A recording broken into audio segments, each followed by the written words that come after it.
excellent presentations. Thank you. We will move next speaker. Next speaker would be Sung-hee Ho. Sung-hee Ho is a chair of the Department of Rehabilitation Standard and Policy, Korea National Rehabilitation Research Institute.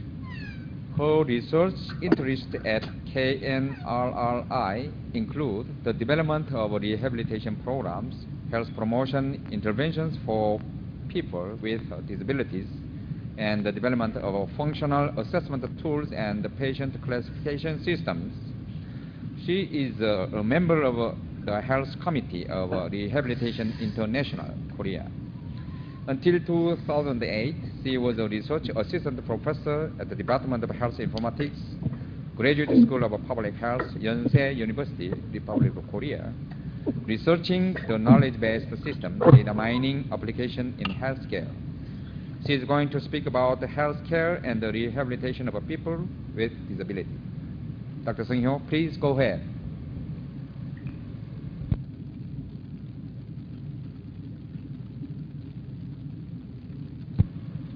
Sung-hee Ho, we cannot hear you. Please turn on your microphone. We cannot hear you. Okay, thank you. Thank you. Please go ahead. Thank you for the kind introduction, Professor Young Sang-mi. It's my pleasure to be a member of today's meaningful meeting. So, today, I would like to provide an overview of the health of people with disabilities.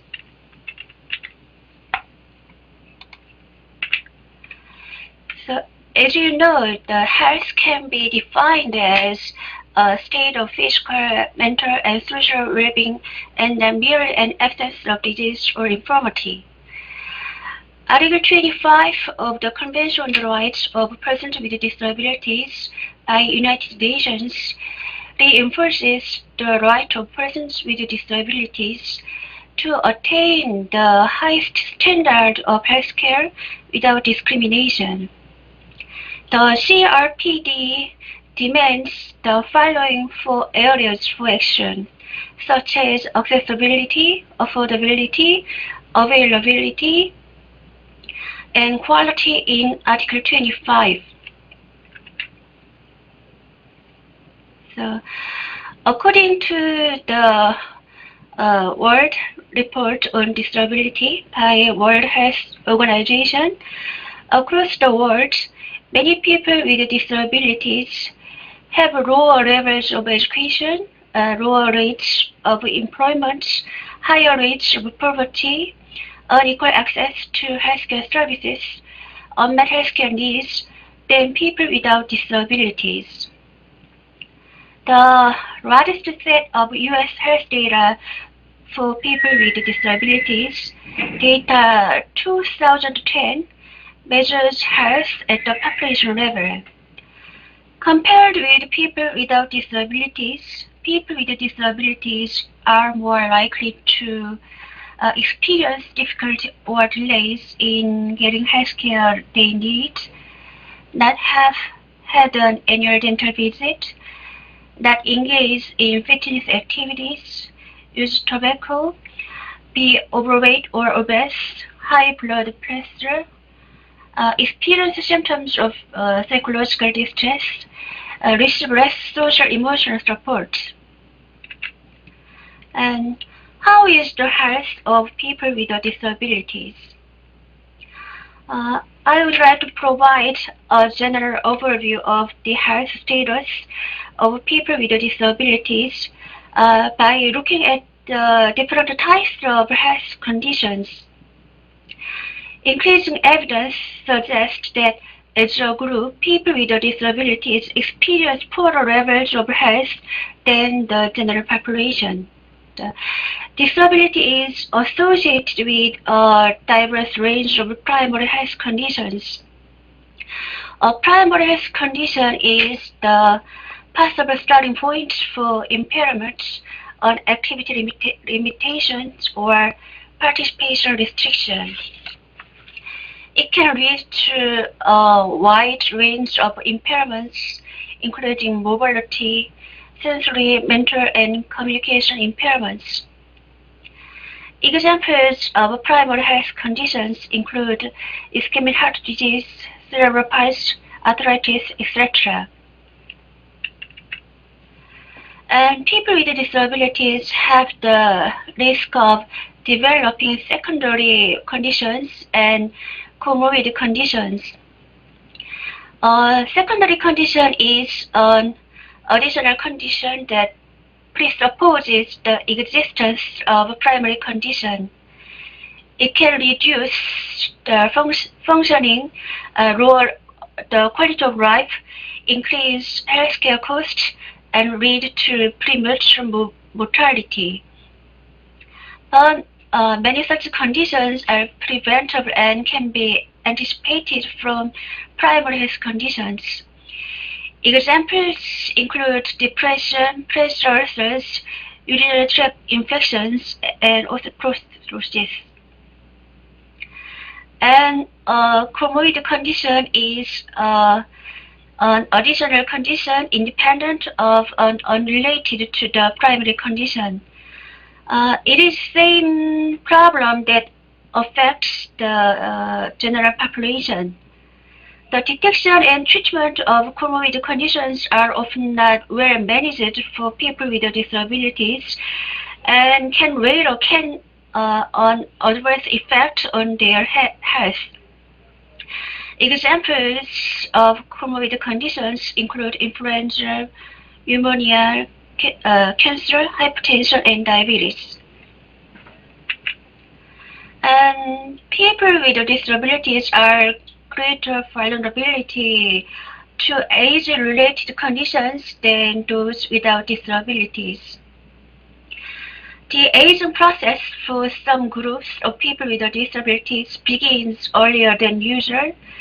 The aging process and associated changes may have a greater impact on people with disabilities.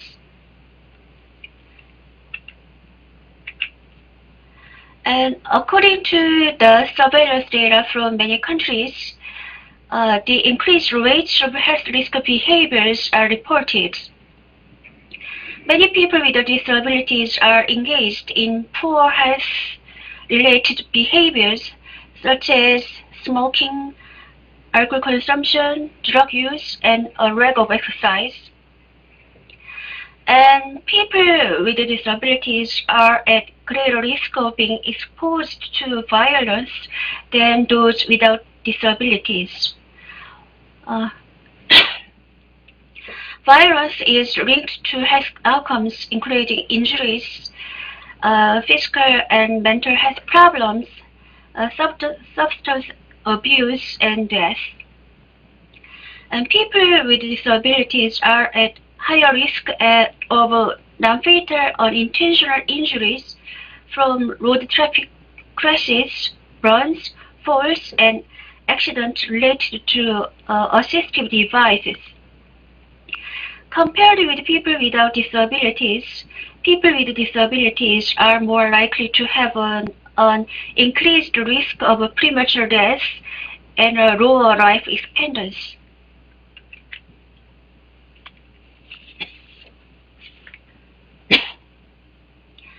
And these unmet needs exist across the spectrum of health services, promotion, prevention, and treatment.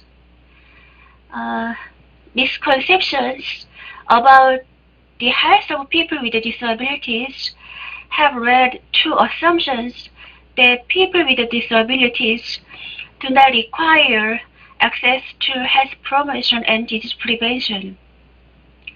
But evidence shows that health promotion interventions, such as physical activities, are beneficial for people with disabilities. But health promotion activities seldom target on people with disabilities, and many experience multiple barriers to participation. So people with disabilities are generally less likely to receive screening and preventive services.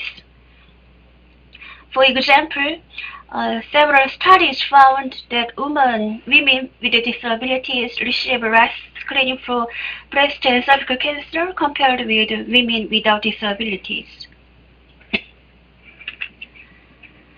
Adolescents and adults with disabilities are more likely to be excluded from sex education programs, family planning, and maternal health care.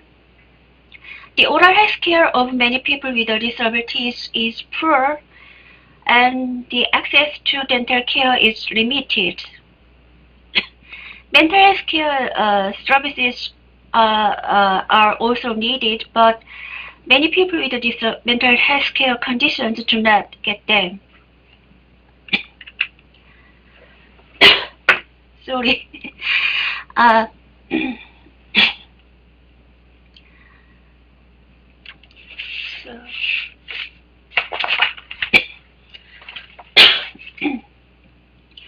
People with disabilities need the following two types of services.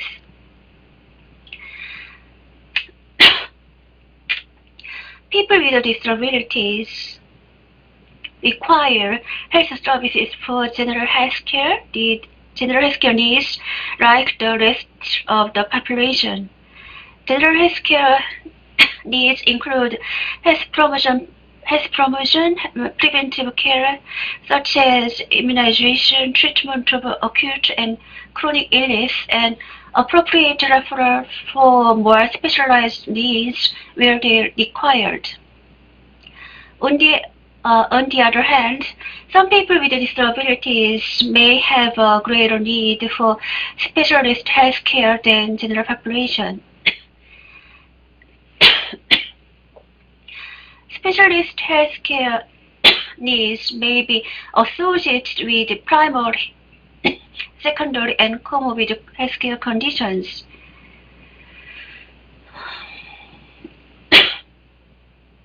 Some people with disabilities may have multiple health conditions, and some health conditions may involve the multiple body functions and structures. Assessment and treatment in these instances can be quite complex, and therefore many necessitate the knowledge and skills of specialists. Now that I've covered the health status and needs of people with disabilities, why don't we move on the next phase? How can health systems address the health inequalities experienced by people with disabilities? Governments can improve health outcomes for people with disabilities by improving access to quality, affordable healthcare services. So I would like to suggest the following. The first one is on reforming policy and legislation. There are international, regional, and national levels on reforming policy and legislation. We need to establish healthcare standards related to care of persons with disabilities and frameworks and enforcement mechanisms. I introduced the Convention on the Rights of Persons with Disabilities as an international agreement, and I would like to introduce the Health People in the United States and the Health Plan in Korea as a national agreements.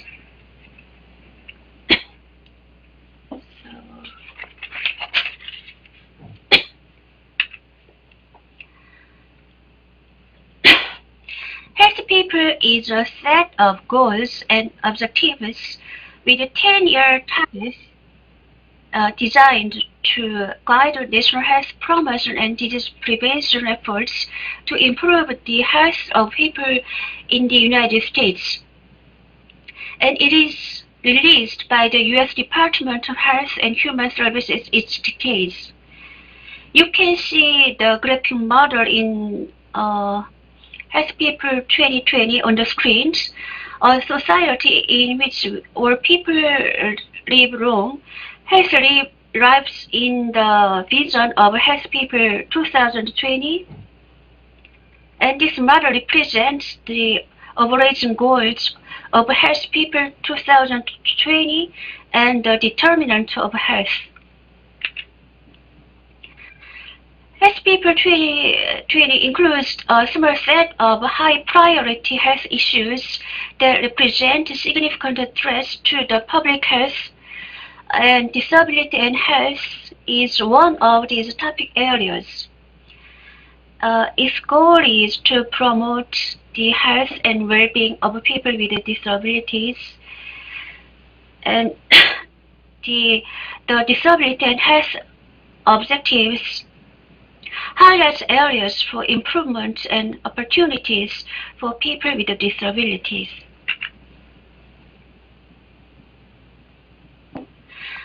This slide shows the objective short title of Disability and Health section. As you can see, this section of Health People 2020 focuses on promoting the health and well-being of people with disabilities. Maybe you want to know about the national policy for health of people with disabilities in Korea. Now I'm going to talk about national policies for the health of people with disabilities in Korea. As you can see from the table, the Health Plan 2020 in Korea includes health for the people with disabilities for the first time.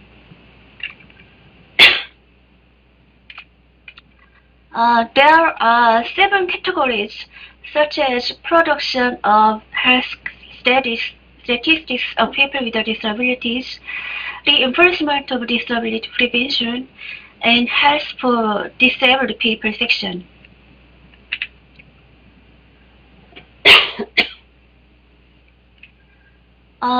In addition, one of the national projects in the President Park Geun-hye's government is concerned with the enhancement of the health of people with disabilities and the distribution of health promotion programs for the rights of them. And how can health systems improve health outcomes for people with disabilities besides reforming policy and legislation? Second, the government can remove barriers to financing and affordability. It is needed to provide affordable health insurance and financial incentives for health providers to promote access and to reduce out-of-pocket payments to improve access. The third one is to address to barriers to service deliveries. We need to include people with disabilities in general healthcare services, improve access to specialist health service, and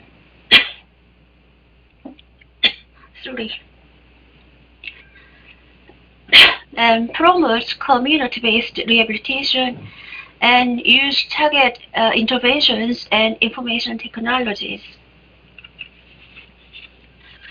First, we should do something about to address human resource barriers.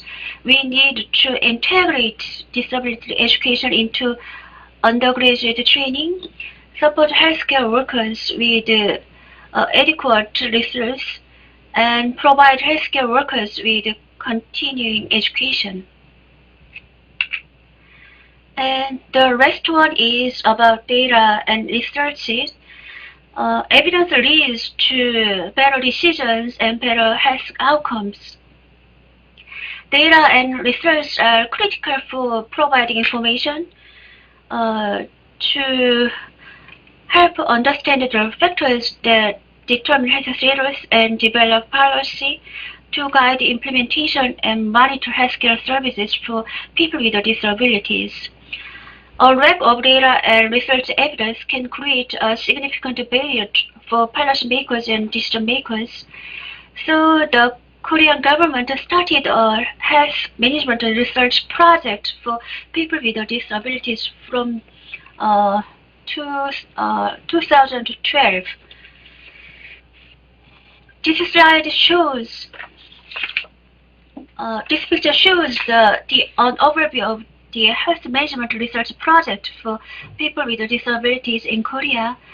The Korean National Rehabilitation Center is performing this task. The first part one is the project in developing a disability monitoring systems. The second part is the analysis of risk factors of health conditions of people with disabilities. The last one is developing health promotion programs for people with disabilities. For the construction for health monitoring system of people with disabilities, we developed an indicator set. Through these indicators, the health conditions of disabled people can be assessed. They can be compared with non-disabled people, and health-related disability policies can be established. And this table shows the construction of indicator set for health monitoring of people with disabilities. There are 4 constructions such as health risk behaviors, secondary and comorbid conditions, and they are following indicators such as the rate of tobacco control and the degree of physical activities. Now we are conducting a survey using these indicators. And we are establishing the Health Information Center for people with disabilities to make more informed decisions. And we are analyzing the multiple risk factors for health conditions of people with disabilities by statistical methods and data mining techniques. And we intend to evaluate the combined patterns of risk factors. And we are currently developing the health promotion programs according to the types of disabilities. We have run a weight management program for people with physical disabilities as a starting point of developing the health promotion program. In the weight management program, we educated 700 people with physical disabilities to improve self-management skills and health lifestyle by properly managing body weights. And the program consists of physical activities and nutrition management and behavioral modification and stress management. And we also published a weight management program book to provide information on how to manage weight for community-dwelling people with physical disabilities and provide strategies and efficient operation methods to be used in the other rehabilitation institutions. And I mentioned earlier we are developing the health promotion program according to the type of disabilities. We also implemented the health promotion program for people with a stroke. The intervention method is similar to the weight management program, but the contents of the program were specified for stroke patients. Finally, I will conclude my talk with our future plans and suggestions. From the lessons we have learned, we identified the following recommendations for future projects. People with disabilities experience health disparities and greater unmet needs in comparison to the general population. So, improving the quality of life of people with disabilities requires not only preventive secondary other chronic conditions, but also that the interventions be expanded to incorporate to the promotion of opportunity. And preventive interventions and policies must be tailored to the specific needs of different groups of people with disabilities in order to be acceptable and effective. These interventions must be incorporated into clinical practice and population-based community health promotion efforts, and improving access to health promotion and disease prevention programs for people with disabilities should be a national public health priority. And most of all, people with disabilities and clinicians and researchers should add their voices to the Health Plan 2020 process. That's all. Thank you. Thank you very much, Dr. Sung Ho. I can ask just one question from the side because we are behind the schedule. Are there any questions? Okay, so thank you, Sung Ho, again. And